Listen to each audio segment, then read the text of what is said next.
Hi guys, this is my 9th alphabetical marathon match, and I think it was a pretty good one. Not the best, but a good one nonetheless. So I lead off with a D1, and this is actually not a hydration, which obviously makes it much better. Well, hydration one is normally considered better since it is a great ability. In the rain, it means that all statuses are cured. Therefore, they can just rest up, get to full health, and cure status. So the Alakazam goes for a substitute. I go for a surf, break up the substitute, and go for a surf again. D1's actually pretty bulky, with similar stats to Swampert, but it is much less offensive and worse typing, I would say, because Water Ice, though it has good coverage, is bad defensive typing. The reason I've gone for Thick Fat over hydration is that I don't carry a rain, and it would affect my other guys on my team if I did carry rain. And Thick Fat is a pretty good ability. Fire attacks will do less, and since it already quad resists ice will do basically 0 damage. So here it does have an Aqua Jet, which makes it very similar to an Empoleon lead, which carries Aqua Jet, Hydro Pump, Ice Beam, or Grass Knot, and Stealth Rock. However, D1 doesn't get access to Hydro Pump or Stealth Rock, but it does get access to Surf and Aqua Jet. I didn't go for the Aqua Jet because I knew it wouldn't kill, since there is no attack investment in there. So here I just let D1 die, knowing that it can't do too much and nothing on my team can really take a energy ball too well, since it is a random team and D1 was my special wolf. Basically that's why it took out the Alakazam, or could take the Alakazam. So yeah, switching to a Dodrio, which is actually Choice Scarf, not Choice Banded like common Dodrios are. Therefore it loses power, but it gains the chance to revenge kill, even like a Adamant Dugtrio possibly, or things that are generally fast. So go Frustration. It doesn't do much, showing that Gligar is also a great thing, like its evolution, Gliscor. So I switch into Donphan here, since most of my guys are actually physical, so this Gligar is going to get pretty annoying. Here I make one of the bad plays in the game, and I don't go for the Ice Shard, which probably wouldn't kill, seeing the damage that the Stone Edge will do now. It does about the same amount as damage as the Frustration from the Dodrio did, which is also based on happiness, sorry, not also based. And so it was 152 base power, I believe, and the Stone Edge does similar amounts. I should have gone for the Ice Shard, taking it down to less than half health,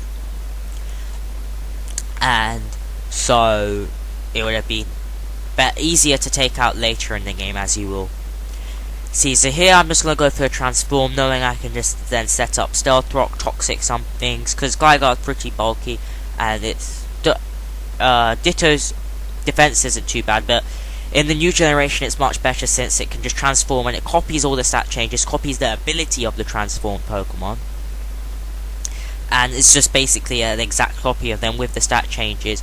And with Choice Scarf you're guaranteed to outspeed it, and so like against the Dragon Dance guy you can sweep their team.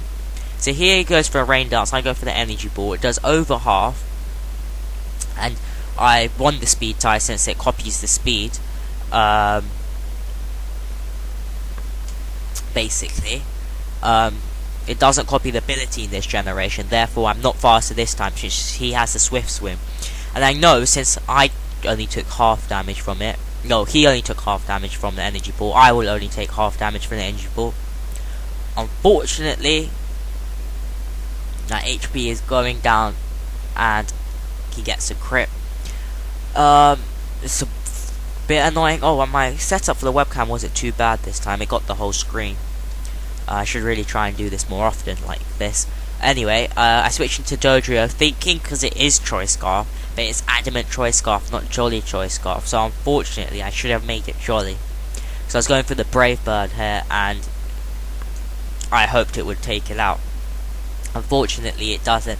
But he does get that little bit more life orb damage, which will allow me to switch into a priority attack, which fortunately I do have, since even my alphabetical teams normally carry priority, just in case a sweep from a fast guy with decent special attack or physical attack can take out. I switched it to Donphan, go for the Ice Shard. He could have switched out, but I don't know. I don't think it was necessary. He possibly think I was bluffing the Ice Shard since I haven't used it before, and since normally Donphans aren't choice banned like this one, he might have thought he could survive it, or I just don't carry it basically. So he goes into float. So here, I know the Ice Shard will do decent amount, and I don't have anything to take a waterfall or outspeed it, so I'm just trying to swift swim or rain stall it basically. It does what, an eighth, quarter, maybe less than a quarter. Yeah, far less than a quarter. Yeah, so the waterfall takes me down. Obviously, it's in the rain. Float Cell has not the best attack, but decent attack nonetheless. And this, since this is not a bulky Donphan, it is an easy knockout for him. I don't see the leftovers nor the life orb, so I'm not particularly sure. It could be choiced in some way. But here I see the bulk up, so I'm still not sure. So probably expert belt or muscle band. What I should have done here was go for the sword stance, and then I would have taken less life orb damage and still been able to KO it, since he does go for the bulk up, and I would have still had a Drapion, which would have been able to do decent damage. Fortunately, it's another bad play on my part. It was the third bad play. First being the over prediction by not using Ice Shard. Second being thinking that I'm faster with Doge Trio. And third one being not using Sword Stance, because I would have survived even after Life Orb. With not much else, but it would have just been better for scouting or just doing little damage. So here is my last guy, Dragonite, which is why it would have been useful if I still had my Drapion, just to scout, take out some other things if needed. Knowing that his glide score isn't faster, and I haven't seen his last guy yet, but it might have not been faster either. So go for the Dragonauts here, hoping he doesn't have the Ice Punch, because I know I've lost this game if he does have the Ice Punch. So either way, it wouldn't make a difference, because I know that even a standard, because this is a bulky Dragonite, I know that the Outrage wouldn't kill on a normal Hitmonchan. And even if it does, the Gligar can just come in and stall and roost stall for X amount of time. Go for the Outrage here, it does KO, but this toxic damage was a good choice for him. Unfortunately for me, it doesn't miss, like the first one against the Ditto, which would have been better if he got the toxic one there and hit there and not, but that's just the way the game is. He goes into Gligar. I'm really hoping to kill, and the Stealth Rock damage would have been so useful here, as you will see, because his HP is going down.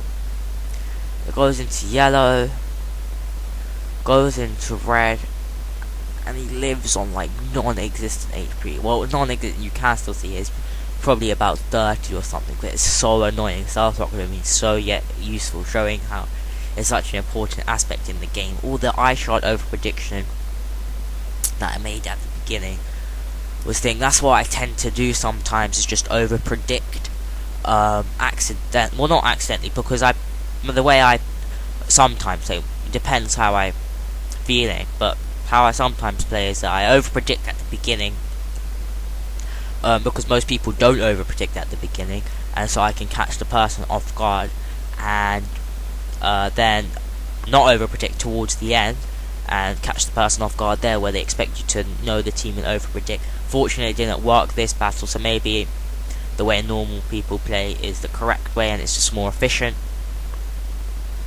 but that's just how it goes. Here the leftovers did sort of save me, as the toxic does a bit less, since it is exponentially growing. So 1/3, 2/3, 1/16, sorry, 2/16, 3/16, 4/16. That's how toxic damage goes. So here it's a matter of 50-50 chance. If I hit myself to confusion, I lose, which is what happened. If I didn't hit, the Outrage would have killed, and it would have been very good game. So it came down to last coin flip chance.